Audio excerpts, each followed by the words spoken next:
Karibu Bukelebe TV. Jifunze neno la Mungu, pokea matumaini na gundua unabii wa kibiblia. Jiunge nasi kwa safari ya kiroho. Hii ni Bukelebe TV. Bukelebe TV. Angalia, dunia imejaa dhambi na maovu. Wakati wa hatari umefika. Usichelewe kujipanga na kumtafuta Yesu. Tafuta wokovu leo kabla ya kuchelewa. Habari njema ikirushwa Bukelebe TV. Karibu sana. Tusiache kufuatilia katika TV ya Bukelebe TV.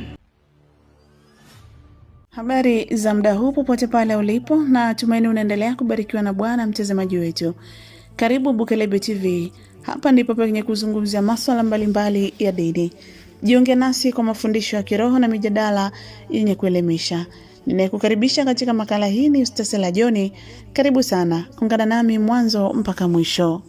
Na kwa siku ya leo tunayo makala nzuri sana kwa ajili yako inayosema imani sahihi kuhusu Mungu. Katika Ukristo wa kweli, jambo muhimu sana ni kuelewa asili ya Mungu. Biblia inatufundisha wazi kuwa kuna Mungu mmoja aliye wa milele. Lakini ndani ya uungu wake kuna nafsi tatu tofauti, yani Baba, Mwana ambaye ni Yesu Kristo na Roho Mtakatifu.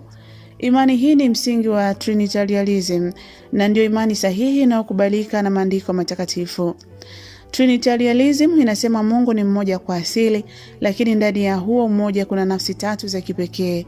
Hizi nafsi tatu, yani Baba, Mwana na Roho Mtakatifu, hazijawahi kuumbwa, ni wa milele na wote ni Mungu kamili. Hawa watatu hawaingiliani wala kuangamizana. Imani hii ni msingi wa Trinitarianism na ndio imani sahihi inayokubalika na maandiko matakatifu. Trinitarianism inasema Mungu ni mmoja wa kweli, Mungu ni mmoja kwa asili, lakini ndani ya huo mmoja kuna nafsi tatu za kipekee.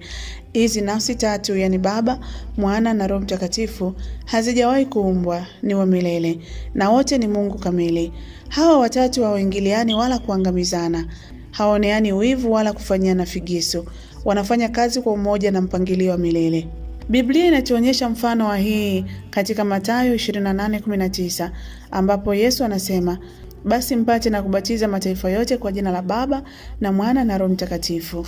Hii inathibitisha wazi kuwa nafsi tatu zipo, lakini bado Mungu ni mmoja. Mfano rahisi wa kuelewa Trinitarianism ni kama umeme. Unaweza kuwa mwanga, joto na nguvu, lakini bado ni umeme mmoja. Hii inatufundisha kuwa nafsi tatu hufanya kazi kwa umoja, na kila moja ina nafsi yake, na kila moja ina nafasi yake maalum katika wokovu, uumbaji na maisha ya kiroho. Trinitarianism ni tofauti kabisa na mitazamo potofu kama tritheism, modalism au alianism. Tritheism inasema kuwa kuna miungu watatu tofauti. Inasema Baba ni Mungu wa kwanza, Mwana ni Mungu wa pili na Roho Mtakatifu ni Mungu wa tatu. Modalism inasema Mungu ni nafsi moja tu inayoonekana kwa sura tatu, na Arianism inasema Yesu Kristo ni kiumbe aliyeumbwa na sio Mungu. Mitazamo hii yote ni potofu na haiendani na Biblia. Biblia inatupa mafungu yanaunga mkono Trinitarianism. Yohana 1:14 inasema, neno lilikuwa Mungu na neno likawa mwili na kukaa kati yetu. Hii inathibitisha kuwa Yesu ni Mungu kamili wa milele, si kiumbe aliyeundwa. Wakorintho 2:13-14 inasema, neema ya Bwana Yesu Kristo, upendo wa Mungu na ushirikiano wa Roho Mtakatifu viwe nanyi nyote. Hii inaonyesha umoja wa nafsi tatu katika Mungu mmoja. Kwa nini Trinitarianism ni muhimu? Kwa sababu inatufundisha kumwabudu Mungu sahihi, kuelewa nafsi tatu tofauti za Mungu, na kuona jinsi wokovu unavyofanya kazi kupitia Baba, Mwana na Roho Mtakatifu. Imani hii inatupa ufahamu wa kweli wa uungu, wokovu na maisha ya kiroho. Trinitarianism ni imani sahihi yenye msingi wa Biblia na yenye uwezo wa kutuongoza katika maisha ya kiroho. Mitazamo mingine potofu inapingana na ukweli wa Mungu na inaweza kuingiza mkanganyiko katika imani na wokovu.